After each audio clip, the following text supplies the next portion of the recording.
Okay.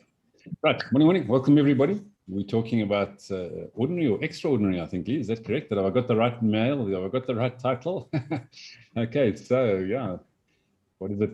What is it when the ordinary do extraordinary things, and do the extraordinary sometimes do ordinary things? I suppose would be the converse question. But I think we probably all do a bit of both at times. So, Lee, extraordinary or ordinary? Is there a difference? Well, I think one of the there were two trains of thoughts for me, and somehow, yeah, I love Edward. You know, he talks about when something comes to mind, he writes it down, and so I don't quite write it down, but just the first thought that came to my mind when we talked about ordinary and extraordinary was Groundhog Day, and Groundhog Day is this. You know, it's this day that a movie, but the same day gets repeated over and over and over again. And this, every time he wakes up 6 o'clock in the morning, he relives exactly the same day. And so he goes from, you know, delighting in realizing he can now literally see the future, and so he can play with the future.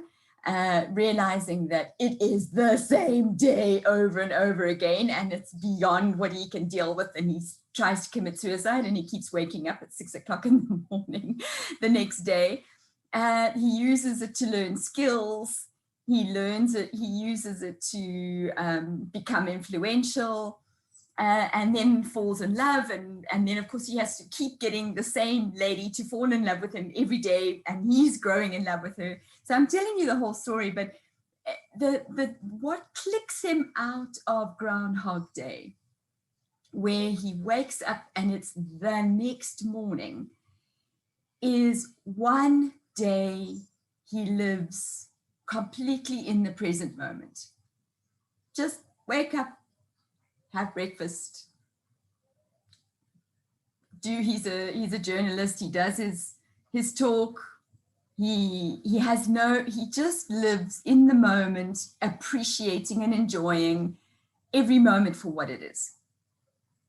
And I do think there is something extraordinary about the ordinary, and that we can take the ordinary for granted. And so just waking up with the sense of appreciating just what we have in front of us can be a good thing. And then on the other hand, I have been interviewing two extraordinary women who would tell me that they are just ordinary people. They are both women who grew up in rural areas. The one lady, Matema, still lives in a little village 35 kilometers outside of Polokwane. And she has a diploma in tourism and in environmental awareness. And she became aware of the flood of waste that was brought downstream from into their river, into their village, that was affecting the subsistence farmers in terms of the pollution on the river. Animals were dying because they were eating the plastic. And and there's no waste collection in that area. There's no collection points, and many of the packets and so on are not recyclable. So she has started a small manufacturing company where they take chip packets and cement packets, and they make pencil cases and bags, and they take bottles and create glasses.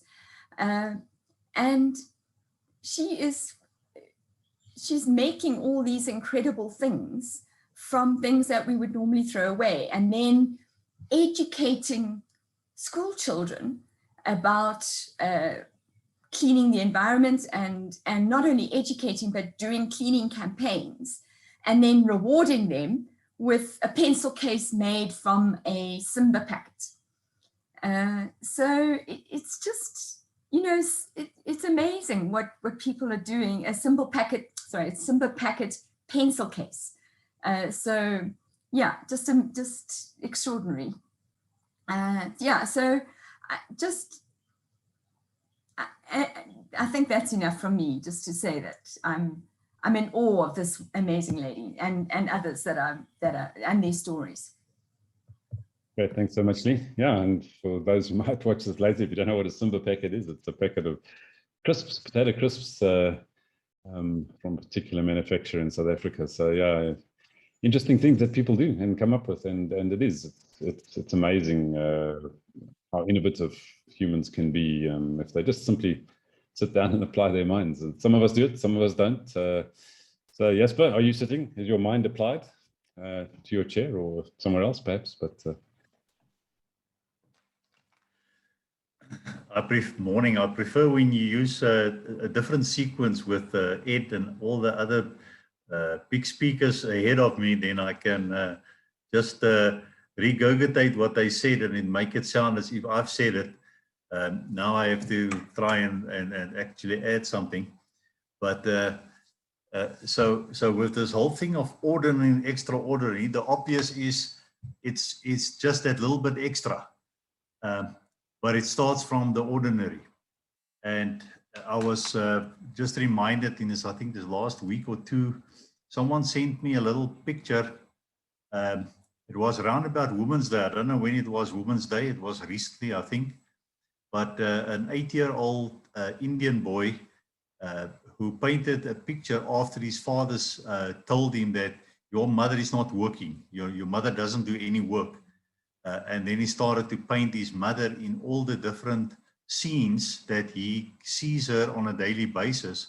And it's where she does the washing and where she does the cooking and where she does the cleaning and where she is spinning and weaving and stuff like that. But it's like a collage of activities with her in it. And that little picture grabbed the imagination of the world by storm, and I believe that became almost if it's not international, it was certainly on a national scale. They made that the main picture of one of their big celebration events. But when I'm sure when that boy went and he just did his little painting, for him it was just his normal doing his ordinary stuff. But it's so it's not necessarily in your eyes something extraordinary. You just get on with the work. You just do the work. And because of what you do, it's the right time, the right place, and things happen. Which then got me to think of, well, there's another story, I think, in the same vein of a lady who then, an ordinary lady with no specific credentials, but she then made herself a one-woman call it swing vote or block or whatever, but she kept putting pressure on it so that government would call out a day to celebrate women. And I believe it's in the USA, and it took her something like 11 years until I think, I'm not even sure who the president was, but eventually called that the Women's Day. So, you know, one can then say, but what triggers these people to do these things? Because for the rest of us, we would say, okay, it's just another day. But for that woman, it was something of importance. Then coming back to the little boy's thing, it's what make people do it? Because I think a lot of special things happen, and because people just do what is the common sense thing to do at the moment, but then we realize common sense is not common sense. And a lot of people don't even know where to start with the so-called common sense. And a lot of the achievements that we've seen, I think, Lee, you've alluded to that lady who just looked at the problem in a village, and she did the obvious thing to do with what was right in front of her. What can we do with what is the thing to do? But it's that putting that extra effort in. it's mobilizing that little bit extra in the community. It's we pointed to it yesterday, painting people in the picture of their possibilities. Until you do that and people buy into the dream and buy into the thing, extraordinaries just remain ordinary. So I think it's we never know when it's that last feather that tipped the scale, but I think it's also underneath all of this is the component of keep on keeping on. Yeah, thanks, Jasper. So Trevor, is there a difference between extraordinary and extraordinary? Okay, I was just, let me put that in the chat. This is a little bit of copy in the chat that we're busy tweaking at the moment for a masterclass designed for the extraordinary, which is quite interesting because most people tend to want to uplift the ordinary and help them to become extraordinary. We're designing a program for the extraordinary, probably to motivate them to become extraordinary. The Elon Musks and the Jeff Bezos and the Bill Gates of this world, who motivates these type of guys? And that's what we're working around with some of the best in the world. And Jasper is not listening to me because he's got his ear on someone else there, but he turned around and said the difference between the ordinary and the extraordinary is that little extra. And that is exactly what we wrote here. If you have a look at the Olympic Games and you see how the winner is feted and gets all the glory, but that particular winner, perhaps in the pool or on the track, only just beat the second and third individuals by 0.0001 of a second. But you don't get to hear too much of the second and third. In fact, second, no one loves second. They all talk about the winner. And so we're writing about, you know, what separates extraordinary people from ordinary people. Now, I have a belief that everyone is extraordinary.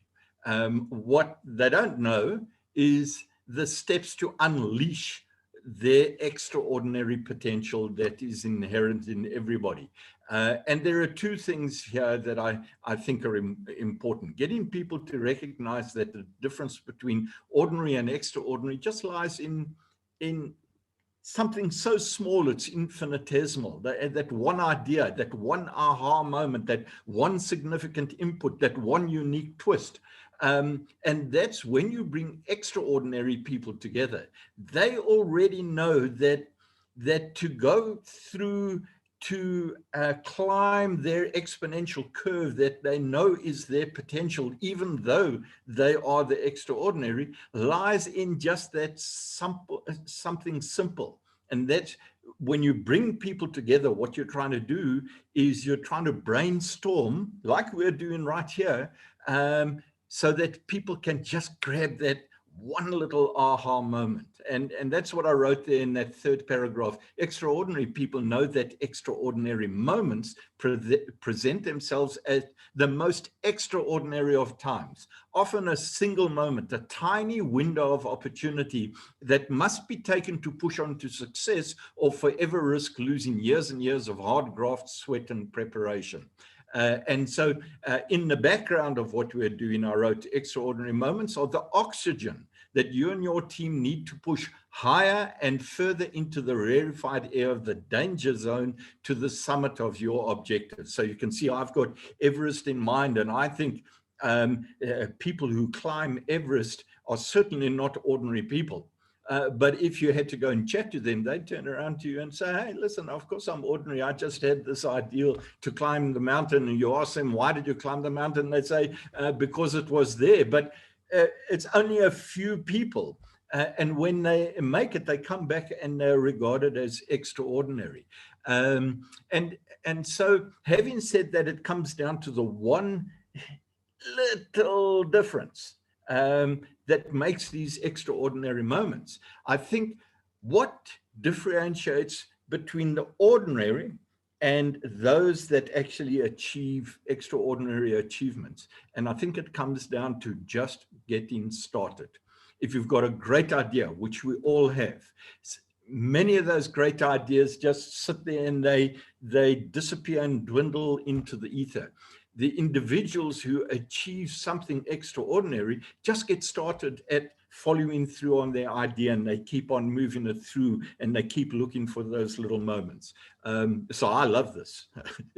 I think we're all extraordinary people, that we are not ordinary. It's just some people don't get started on their ideas.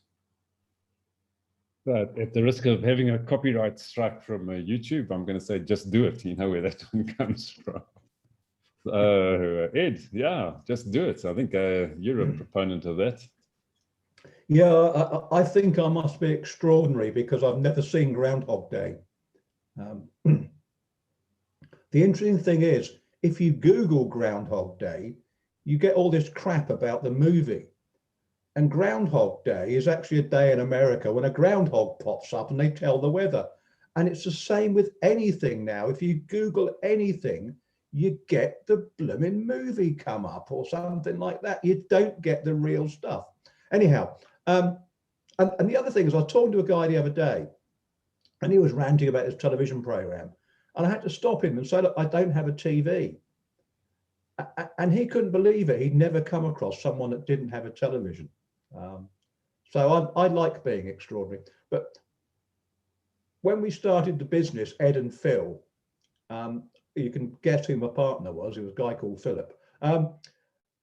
We called ourselves Extraordinary Ordinary Runners. And we loved the sort of slight ambiguity. Did that mean we were incredibly ordinary? Or did it mean we were ordinary people that did extraordinary things? And it's true, ordinary people can do extraordinary things. We've all seen it when something happens, someone steps up and they do extraordinary things. You know, there was a very unpleasant incident in London when a guy went around killing people. It was an ordinary guy that stepped up and tried to tackle him and stop him. And people do amazing things. And Trevor's absolutely right. The people that do extraordinary things don't know they're doing extraordinary things. It's normal to them. I would argue that actually climbing Everest is now pretty normal because they've got bridges across the crevasses and things like that. All the sort of, you know, infrastructure's there and loads of people do it now. And a friend of mine, Jennifer Bradley, she ran across America off-road, so quite a long way, because you try going off-road in America, it's very difficult. And to her, it's ordinary. And she says anyone can do it because all it needs is time and money. And she had the time and she had the money. And in fact, she is ordinary because a little while later, she was at an event and she made a complete rookie mistake around her nutrition and her hydration. And I was the one that had to clear her sick up. So, you know, the extraordinary can do the ordinary. and I just love that. And that actually stuff's extraordinary until someone's done it. You know, Lassie Viren, who was a Finnish athlete from, I think, the late 50s, might be in the 60s. He said dream barriers are very high until someone climbs them. And then they're not high again. So the ordinary, the extraordinary then becomes the ordinary. And Ivan, you know that there's the extraordinary in the ordinary. Your photographs, close-up photographs of spiders and insects and things, they're ordinary. We see them all the time. But when we see them through your pictures, they're extraordinary. And for me, I don't know how many rainbows I've seen in my 66 years. I must have seen loads and loads of rainbows. But every time I see one, it's extraordinary. It moves me. I'm back to being a child again. I'm full of wonder. So I think, yeah, there is the extraordinary in the ordinary stuff if we look for it. But most of the time, we are just too busy being ordinary to look for the extraordinary. So there's my thoughts. And yeah, I must watch Groundhog Day sometime, but how can it be interesting if it's about the same thing, time after time after time? Absolutely, nothing keeps on changing, you know. Yeah, I think yeah, and I think that's, you know, that's such a valid point, you know, and I'm trying to remember what that particular quote was about the ordinary, but not coming to mind at the moment. The one thing that does come to mind is the amorphous mass of mediocrity, and you know, I think you know, that's unfortunately where a lot of people live. You know, because they don't have the sense of wonder, the sense of curiosity, the sense of interest that sparks something extraordinary, or they look at something that actually is extraordinary, like a rainbow, and it's a rainbow.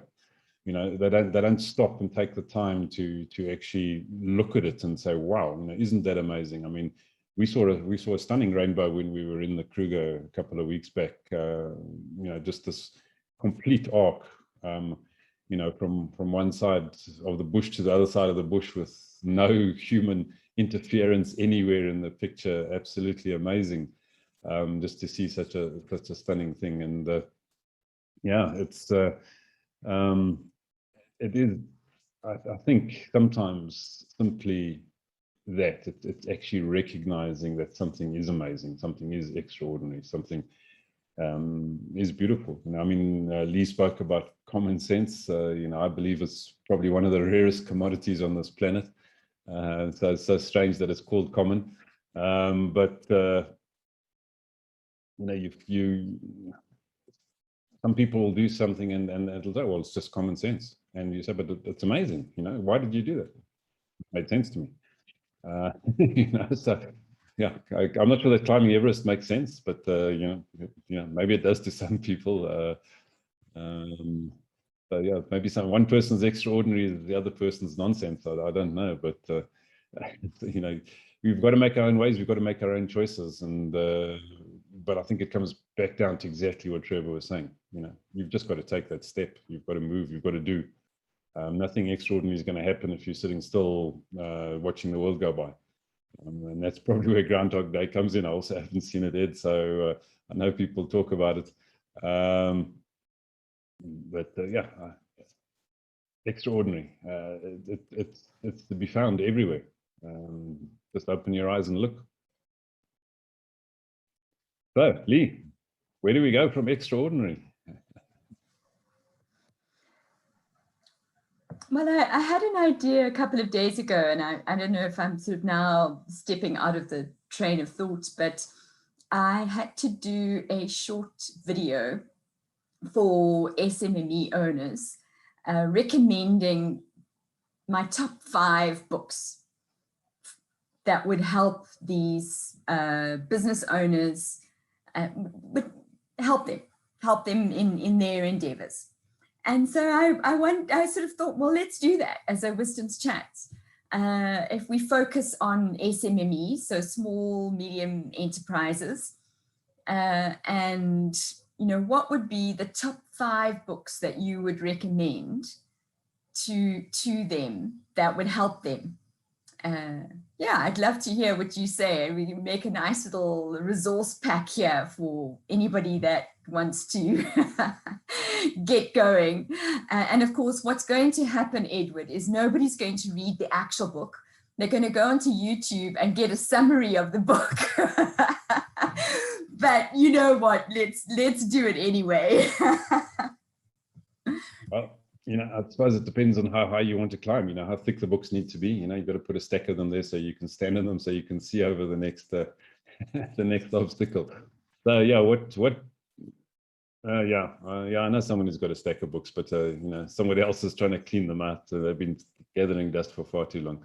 If you've got the actual books to show us, that would be great. But poor old Trevor's, all his books have been exited, so I feel sympathy for you, Trevor. You may just have to list them.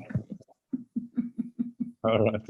Okay. Well, you've got a day to go read, research, and then reply. So you will hopefully hear your thoughts on these inspiring, extraordinary books that we can perhaps recommend to other people tomorrow. Have a great one. And if you join us in a couple of hours, UK chats, we're here.